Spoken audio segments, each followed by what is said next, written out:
Hi guys, it's me again, Charles Norman for Sports Solutions LLC. We are the creators of AthleticSOS, and this is the AthleticSOS channel.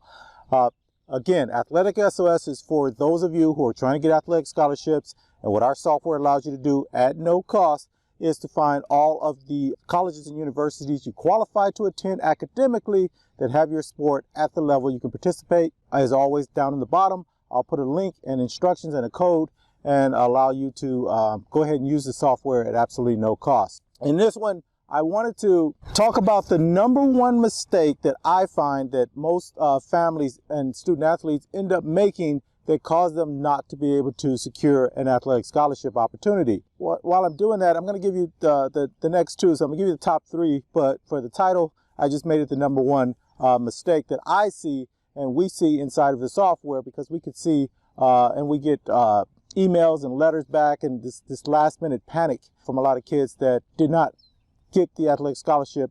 It's summertime now, and a lot of you guys are going to go out and you're going to go and do these showcases and combines and the viewing tournaments. The number one mistake, and we're going to go from 1 to 3, is trying to hope to get discovered. I don't know where this came from, maybe because the technology wasn't there before, or I really don't know why people do it this way. You wouldn't do this for anything else. What we do with AthleticSOS, we say go out, find all of your options and opportunities using the software, and then reach out to them, hopefully using a coach, your high school coach, your travel club program. Let them reach out first, but you can do it yourself, and let that school know that you're interested in them.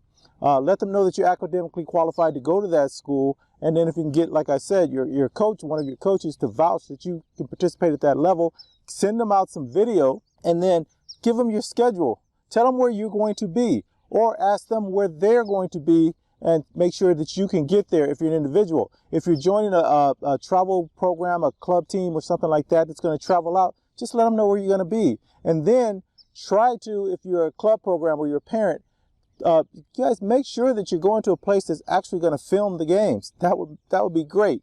Because here's what we want. We want that college coach to come out, or send an assistant, or sometimes if they're smaller schools, they have scouts all around the country that they trust. They'll send them out just to make sure. And then all they're doing is verifying. They're not trying to discover anymore. They're verifying. And the difference between verifying and discovery is you can have a bad game. You can have an off day. Things don't go your way. They will go to the next game and the next one. And if you're traveling somewhere else, they'll go follow you there. They're in verification mode, completely different than discovery mode. Yes, they may stay around and see if they can find somebody else, but unless you're a freshman or a sophomore, the discovery mode is a tough one for everybody. Also, like I said earlier, make sure that the venue you're going to, or the organization is putting on the event, that they are filming it, and then get a copy of that film. And if they're streaming it, you got to get that information out. And we're going to be adding that to AthleticSOS so that when you send out your profile with all of your information, you can send out some video stuff you have. We're also going to have a space there for you to be able to send out the streaming link. And so you can have your games so that the coaches can stream the game also. And so this is especially important if you're not going D1. They do not have the budget to send a coach all around the country to see one kid, you know what I mean? So, but if you're going to be at a big major, if you're on a major travel club team, or you're going to be traveling close by to them, absolutely they'll do it. But they do have people around the country they can go. All right, so that's number one. That's the number one mistake we see people make. Now, what's the number two mistake? Not taking the right courses in high school to qualify you to participate at the collegiate level. And I see this over and over. This used to be my number one. This is at least number two. And so what ends up happening is we get these kids, they're in the system, they got great grades, but the NCAA tells you exactly how many years of each discipline, academic discipline, you need to have in order to participate. And so here's how we're going to solve that. You're going to go to your counselor and you're going to say, hey, I want to be able to play college sports at the NCAA Division I level. If you get that done, you're good to go. If you took all the courses you need to play NCAA Division I, you've just qualified for Division II, Division III, NAIA, and even, obviously junior colleges. If you just completely mess this up, you can do junior colleges.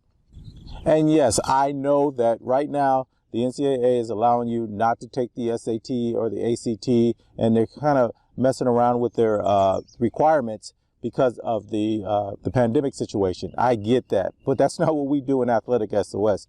Go ahead and follow the old rules, because everyone is trying to skirt the real issue here, or try to get around it, or find the loophole, or take advantage of the loophole.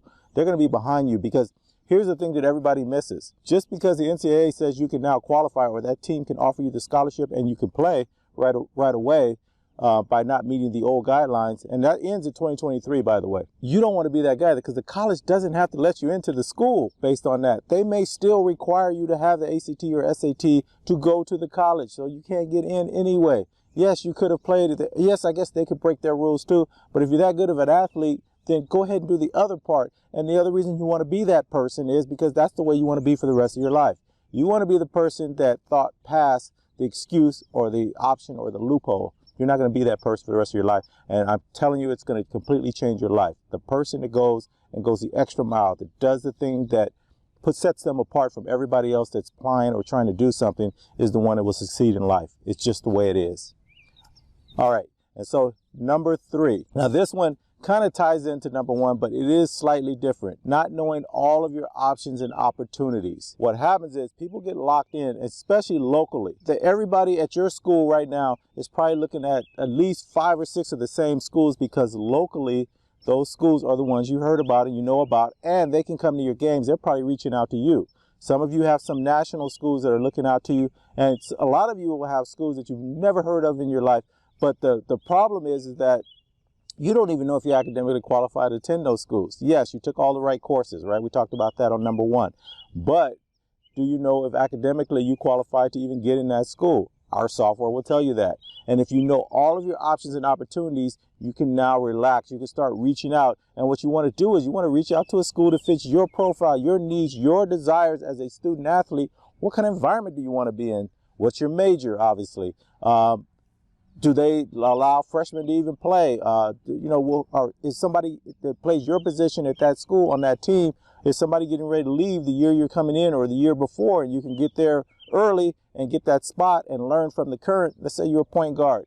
You can learn from the current point guard and be ready so that when the freshmen come in the following year, you're ahead of them. It gets a little bit of playing time in the meantime and that kind of stuff. And so we want you to think past that. So those are the 3 that I see the most often that are completely avoidable. That's where we want to be. We want to make sure we took the right courses, right, at high school, to make sure we're qualified so we can play. We want to make sure that we take the SAT and ACT tests, and we make sure we keep our grades up, so that when that college is deciding whether or not to let you in, or that other athlete that's just as good as you or just slightly less talented than you, they have to make that choice. You went the extra mile, and so you're gonna be ahead of all of those people. And then finally, do you know all of your options and opportunities so you can go to the best place for you, just in case something happens? Or would you go, here's a way to look at it. If you went to that school and you couldn't play anymore, or you didn't want to, you wanted to change your major, and it doesn't allow for you to have time to play sports anymore, would you stay at that college? And that is probably the thing you should be looking at. Would I just go here anyway? Because that's the best of both worlds. All right, guys, as always, best of luck to you. Look down below. We will give you the code. We'll give you a link to what AthleticSOS actually is, because I know a lot of you guys haven't seen that before, and with the instructions on how to sign up and get inside and use the software. As always, best of luck to you. Hey, guys, let's be nice to everyone right now. Everybody's having a hard time right now. The economy's kind of biting a lot of people. I know a lot of the kids that are using AthleticSOS are writing to us because they can't go out and join the travel team and travel around the country. Everything's tight financially for a lot of families. So if we can, let's be nice to everybody. We can help, try to help people out. And if you can put an event on closer to you, let everybody know about it, so that, and then just get it where you can film it and stream it for people. I think that's going to be the future anyway, for at least for the next couple of years, as things kind of tighten up financially for a lot of families. And so let's just be nice and kind to each other as we move forward. All right, guys, as always, best of luck to you, and we'll talk to you later. Bye.